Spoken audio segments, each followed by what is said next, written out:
Thanks, guys. I know that after homecoming last year, I was really hoping for a Hawkeye win against Northwestern this weekend. Yeah, I was at home with my dad watching the game, and he was just as disappointed as I was to see the Hawkeyes lose this weekend. I understand that feeling, and with coming off a bye week, as they look to get their first conference road win against Northwestern.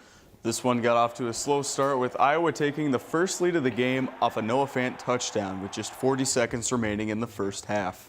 Northwestern tied things up with a 6-yard score from Jeremy Larkin midway through the third, and the Wildcats added a field goal early in the fourth to take the 10-7 lead. The Hawks had the ball with 5 minutes and 30 seconds left and tied it up 10-10 with a field goal from Miguel Racinos, to which the game went into overtime. In overtime, Northwestern got the ball first and capitalized with a 1-yard touchdown run from quarterback Clayton Johnson. But Iowa was not as lucky. The Hawks' drive and game ended with a drop pass from Noah Fant, and Iowa ended up falling 17-10. Of our team right now, we've had 3 games where we've come up short.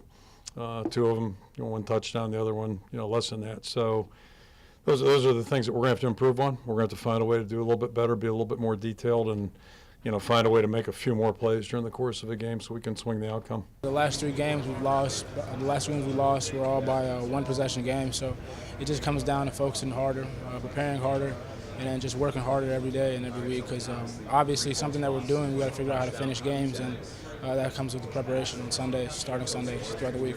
Come back and fight. We can't do anything about it now, so you guys got to learn from it and continue to improve.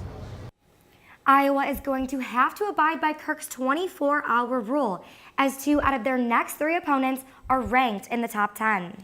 Yes, the Hawks struggled against Northwestern, but the defense did have a pretty good game, only allowing 10 points in regulation, and even held Northwestern's best running back of all time in their program to under 100 yards.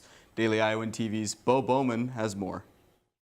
In a heartbreaking overtime loss to Northwestern on Saturday, Iowa's defense allowed almost 340 yards to the Wildcat offense and gave up what seemed like some big plays to Northwestern's career rushing yards leader. And we didn't cover him well enough, and he's a really good football player, and as you might imagine, he was one of the guys we were focused on in this ball game. But even though the defense had a couple big miscues, it's hard to put the blame on them, holding Justin Jackson, one of the top running backs in the Big Ten, to only 93 yards. Definitely, even though we held them, we held them 17 points, 10 points in the regular, game. We still have to play better, execute better, and there's a lot of plays where we could have, executed better and just just get off the field fastest. After the game, Coach Ferentz talked about how irritating it was to put up such a strong defensive effort and still fall short. Well, I think there'd be a lot of frustration today. We didn't get enough points to win the football games. That's how football goes, So if we had, held them to 1 less point in regulation, we'll win the game. So, some days it's going to be like that. Other days it's going to go the other way. And bottom line is, you either play good enough to win or you don't. And that's what we got to figure out a way to do that a little bit better. Iowa is now 1-3 in Big Ten play, with all losses coming by 7 or fewer points. Just what I said a little while ago, and I said it to the team same way.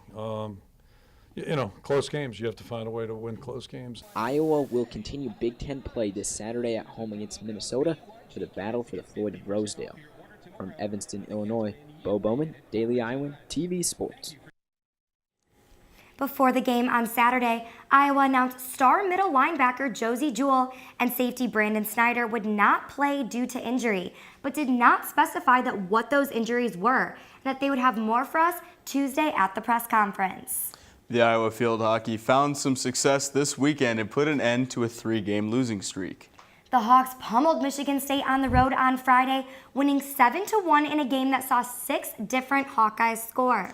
Then on Sunday, Iowa hosted the Ohio State Buckeyes in a close game that the Hawks were able to escape with a win thanks to a late first-half goal by Madeline Murphy. Here's what they had to say after their game on Sunday. We came out with so much energy and the want to really put this away. I think that it gives us a lot of momentum going forward and just positive vibes all the way. So we've really, in the last 2 weeks of practice, we've had a great sense of urgency, a great focus, and very good execution. And I really think that's absolutely what's carried over into our gameplay. I think we have a lot of momentum with our past 2 games. we've been connecting passes well, and we've had really good team defense, so just carrying that into the postseason. Yeah, it's great. I mean, we have wonderful seniors that have done a lot for this program, and to send them out with a win on Grant Field was also a goal today, so I'm really happy and proud for them, and just great for our confidence going into postseason play. With those 2 wins, the Hawks finished 6th in the Big Ten and will move on to the Big Ten tournament, which begins this weekend. That's it for us here in the sports studio. Come on back tomorrow for a closer look at Iowa's disappointing loss against Northwestern. And we'll talk to some of the girls basketball players during their media day today. Guys, back to you.